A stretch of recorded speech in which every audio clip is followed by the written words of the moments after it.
All right, let's get right into it. Today, we're cracking open the mind of an absolute legend, George Soros. And the goal here is pretty simple. We're going to deconstruct his, sometimes really complex philosophy and turn it into an actual, actionable playbook that you can understand and maybe even use. We're taking the high-level theory and bringing it right down to the trading floor. And this is our guide, the book that started it all, The Alchemy of Finance. Now look, this book is dense, it's brilliant, and honestly, a lot of people just don't get it. But don't you worry, because today we're going to pull back the curtain and get to the core secrets of how Soros really saw the market. So, let's kick things off with a pretty wild thought. What if everything you've ever been taught about efficient, rational markets is basically a fairy tale? What if winning isn't about predicting the future, but about understanding the flaws in how everyone is thinking right now?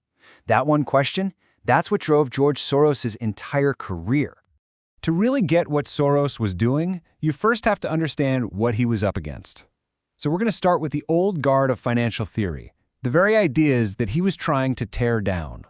I mean, this quote says it all, doesn't it? It's like a grenade tossed right into the middle of a stuffy economics classroom. Soros looked at all those neat, tidy models of markets always finding a fair price or an equilibrium, and he just said, nope, that's just not how the real world works. Yeah, the classic textbook view, right? It says that prices reflect all the available information. Because everyone, all of us, we act rationally. But Soros said, hold on, that is the fundamental mistake. And why? Because people don't operate on perfect knowledge. We act on our perception of reality, and our perceptions are always flawed and incomplete. Okay, so if markets aren't rational, then what are they? Well, this leads us to the big idea, the concept that holds this entire philosophy together, reflexivity. This is the absolute key to the whole Soros framework. So what on earth is it?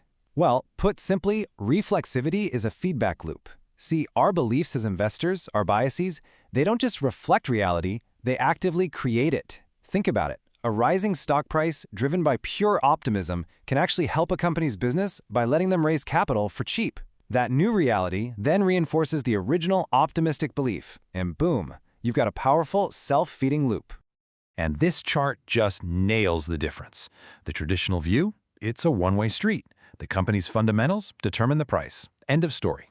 But Soros's view, it's a two-way superhighway, a feedback loop, where fundamentals and prices are constantly influencing each other. They're basically locked in a chaotic dance. You know, a really great way to get your head around this is Keynes's famous beauty contest analogy. In the market, you're not trying to guess what a company's true value is. No, you're trying to guess what everybody else is going to think its value is. You're betting on the crowd's perception, not on some objective reality. So, okay, if we buy into this idea that markets are reflexive, what does that look like day to day? Well, it means markets don't just move randomly. They move in these huge, often predictable patterns that Soros famously called the boom-bust cycle. And here's the anatomy of it. First, you've got some underlying trend, like, say, the early internet. And then you have a prevailing bias. Tech stocks can only go up. Those two things start feeding each other, creating a massive, self-reinforcing boom. But slowly, a huge gap starts to open up between the price and the actual reality. Soros had a great name for this, a fertile fallacy.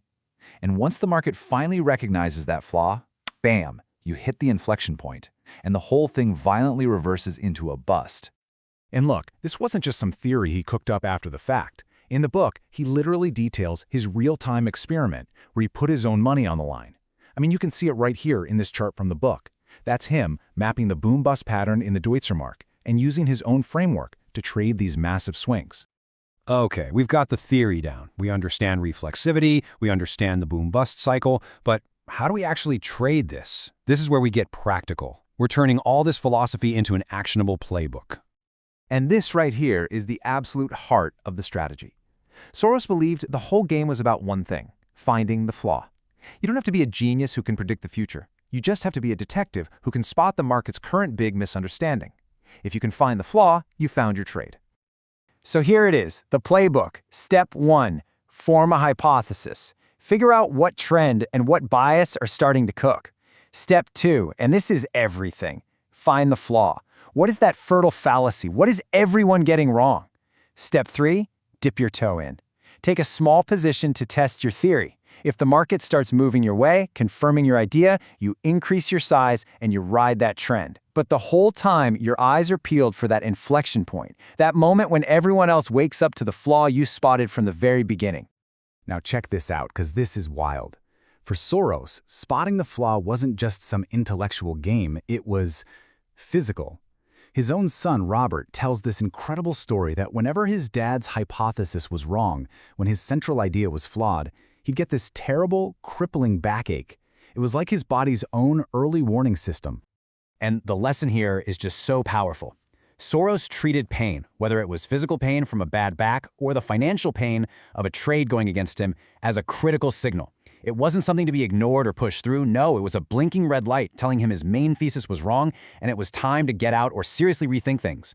Pain demanded his attention. And that brings us to the final, and I would argue the most important piece of this entire puzzle. For George Soros, trading was never about hitting home runs.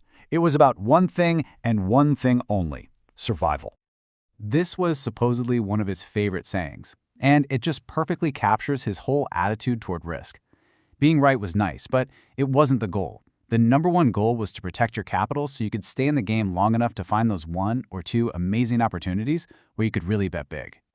And these were his simple rules to live by. First, admit you're wrong and do it fast. Your ego will kill you in this game. Second, cut your losses. Don't even think about it, just do it. The market does not care what you think. And finally, remember that a good winning streak is actually when you're most in danger because it makes you careless. At the end of the day, your number one job is just to survive. So if we boil all of this down to one single takeaway, what is it? It's a complete shift in where you focus your energy. Stop trying to find perfectly valued companies based on their fundamentals. Instead, become an expert at finding the flaws, the biases, the misconceptions that are driving the herd right now. Because that is where the real opportunity is hidden. Look, we've really only scratched the surface today. If you want to go deeper and really learn this stuff from the master himself, I can't recommend The Alchemy of Finance enough. We've dropped a link down in the description where you can find it on Amazon. I promise you, it will completely change the way you look at the market.